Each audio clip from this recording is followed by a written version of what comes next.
Hello, beautiful souls. Happy Sunday. Happy Easter. Just walked past St. John's Church in Glastonbury. They were singing some beautiful carols. How's your day going? How's your weekend going? How's your Easter going? I wanted to share a video. I woke up today feeling, I'd like to share some thoughts with you guys. And of course the plane drives by at this moment. I want to talk about a few things. One of them is what people are referring to as the ascension process from 3D to 5D.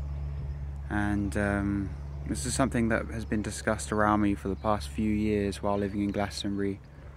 And just to start with, we can call it whatever we like. The ascension process, there's something about it that doesn't quite land for me, but ultimately we're talking about the same thing. Personally, I call it the Great Awakening of the human species. There's a few connotations to ascension that doesn't speak to me. So just for the purposes of clearing sort of what are we talking about, I'm just going to refer to it as the awakening process, but feel free to call it as you wish. This awakening process that we are in the midst of as a species together is involving a lot of releasing of traumas and unprocessed energies that were felt by us as children when we weren't able to fully process, nor when we had conscious parents or teachers or leaders around us, guides. And everything that was handed down to our parents, everything that was handed down to their parents, down the lineages. If you think about all the things that we've faced as a species, all of the wars and all of the famines, everything that we've faced, Chernobyl is coming to mind all of a sudden, but just a lot of catastrophes in the human journey, and we've arrived at a time and a place where there really isn't much threat. We are very peaceful generally compared to where we've been, and with the explosion of internet, the explosion of information, we can connect to one another, and we are in this period now where we're doing our inner work, which involves processing, which involves fully feeling what was never fully honoured and felt further down our past, and heal. We are clearing the way forth, and that is not an easy task. That is not always an easy task.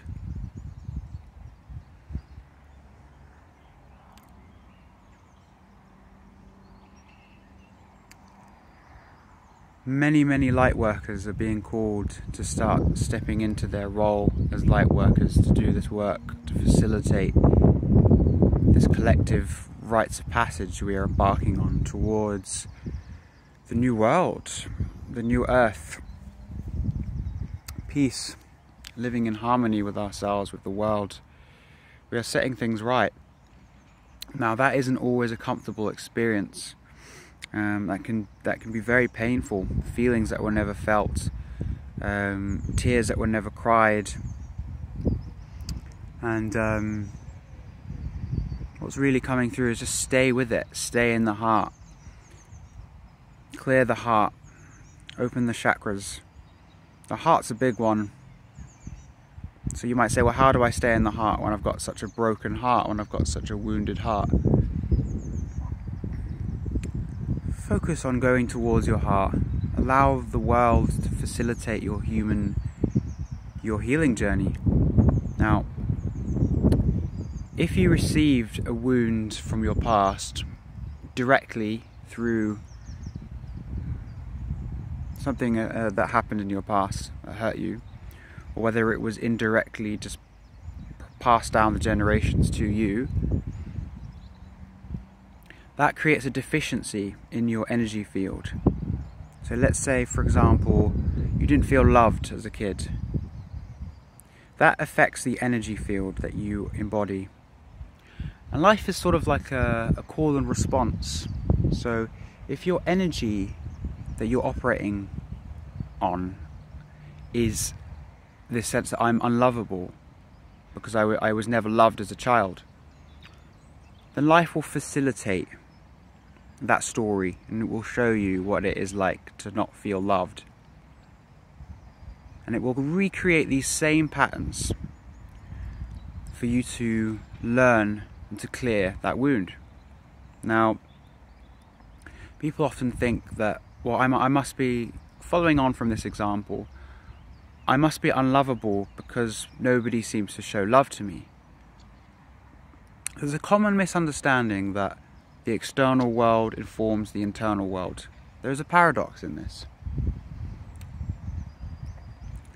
But really it's the other way around.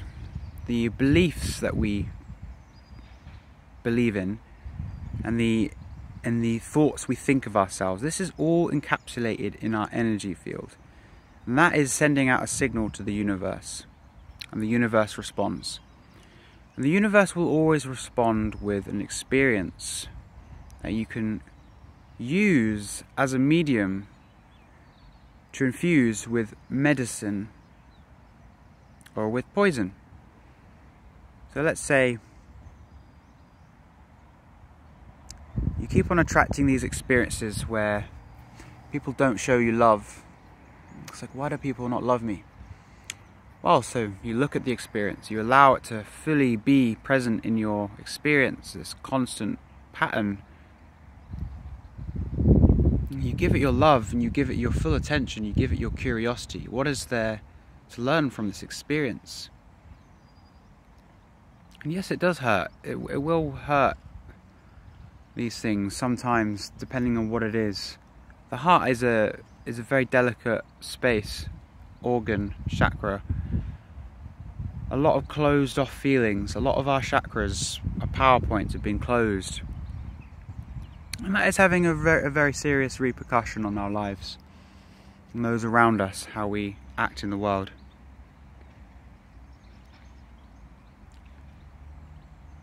So you might say, why are all these things happening to me?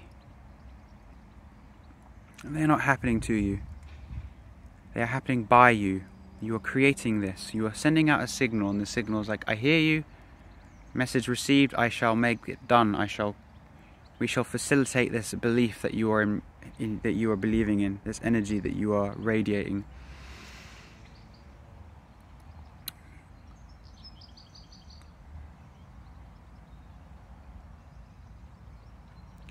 So life will always give you what you need, but it is up to you to discern how to navigate through it, how to respond consciously to it.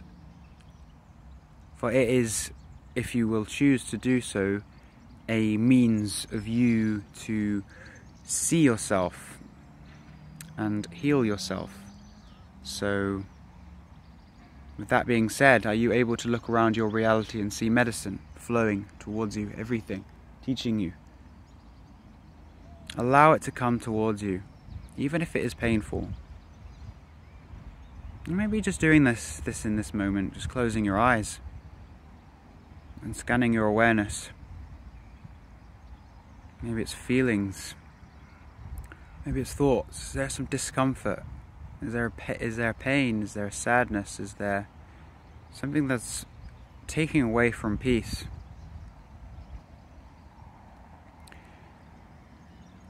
Are you able to give that love? That part of yourself? Perhaps an external reflection of it that is not feeling love, that is not feeling like its needs are being met. Are you able to turn that light inwards and give yourself what you need?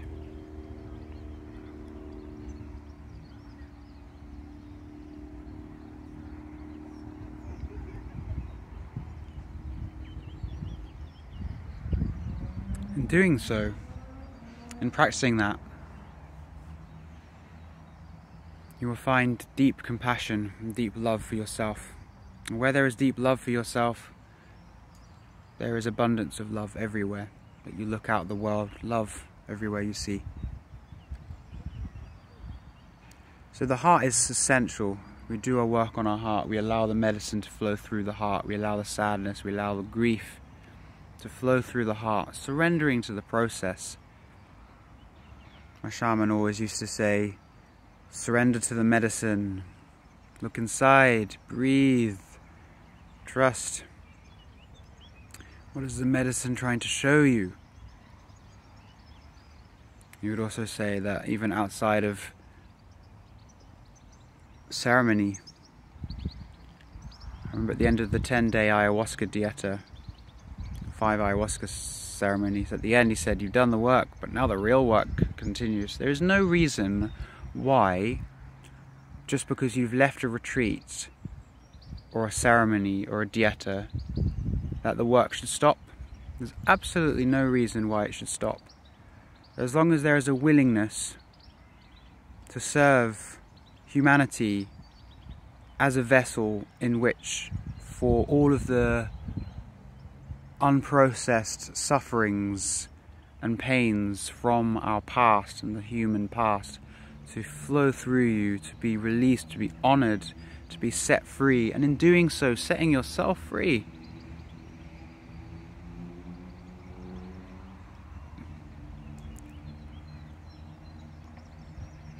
You can do that for yourself, you can do that for the world. There is only a willingness that is needed for that. The world will supply your journey, the world will show you everything you need, will give you everything you need to facilitate that choice, that willingness. And if there isn't a willingness, that's okay. Whatever you do in your life is your choice. But this ascension process, as I say, this awakening process there is no escaping it. It's unfolding very strongly right now.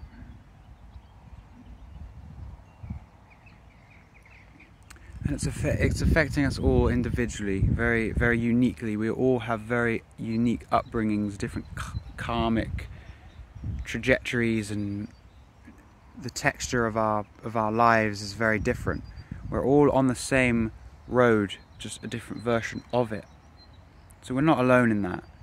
You might seem alone. The loneliness might be a part of your journey. That might be something that you're clearing. But it's just a short-term experience. Just breathe, surrender. You are held. You are guided.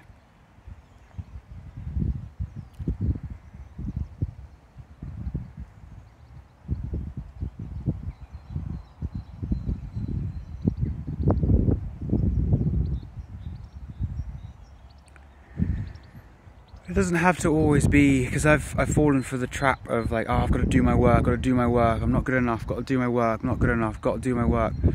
It's not about not being good enough. That not being good enough is something that you will clear through doing your work. Now, you don't need to do your work, it's not expected of you, it's not a moral duty, it's not something to be ashamed of you're not doing or don't know how to do or aren't doing well enough or whatever. You can't fail, you can't mess it up.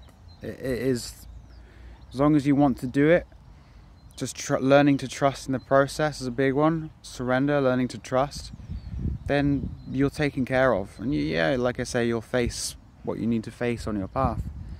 But if you don't want to do it, you can do what you want in your life. And even if you do want to do it, you can still do what you want to do in your life. You can still live your life, you can still have fun. It doesn't have to be this constant, arduous, treacherous task of awakening. It can be beautiful. Enjoy yourselves, enjoy your lives. But do know that the more work you do, the more beauty will be waiting for you on the other side. We are going through a collective dark night of the soul. We are going through a collective, what's the word? Metamorphosis. We are a caterpillar emerging from the womb of creation, from the cocoon. We are testing our wings. We've just had an explosion in the spring in the northern hemisphere, certainly in the UK, in Glastonbury. A sudden surge of energy, of warmth, of expression. The wings are being spread. We are flying.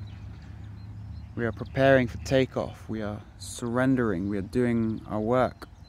These are powerful times. Who knows if we've ever gone through this as a species? I strongly speculate that this is the first time in a very, very long time, if ever, certainly ever recorded. This is nothing that they're talking about in the media, in the 3D matrix. Don't worry about the 3D matrix. Don't worry about what tricks that they're playing.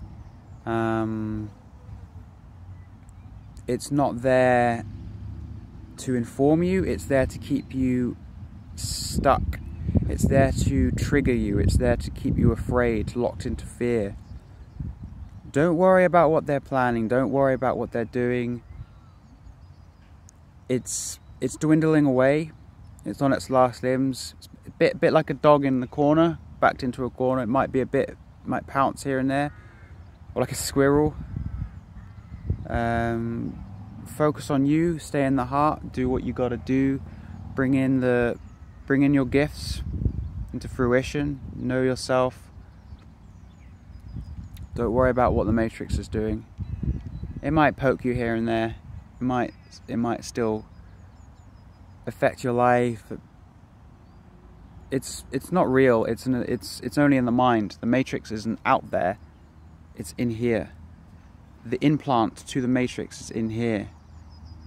Don't let that run your life. Focus on you. Focus on your healing. Focus on your work. Focus on what you want to do. Focus on your bliss. Follow your bliss in this life.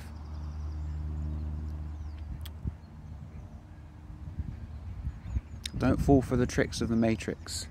My advice to you, when people are like, oh, they're you know, that's the other side as well, is there's actually often a reaction to the Matrix, where people are like, oh, the Matrix is this, it's so bad, it's so terrible, they're planning this, they're doing this. You're playing into the Matrix, you're polarized from the Matrix, you're still fueling it by being afraid of it. Don't worry about it, step away, do your work.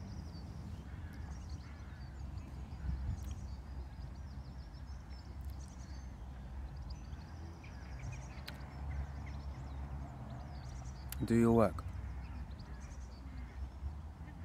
and enjoy.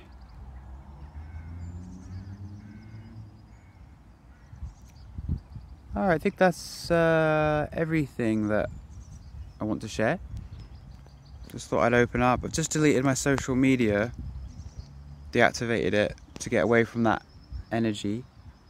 There's too much going on it, too many adverts, too many memes, too many things that are just like distracting and don't really have much substance, don't really hold much value. Occasionally I scroll down and I see an incredible post, but it's not worth it to hack away through all the nonsense.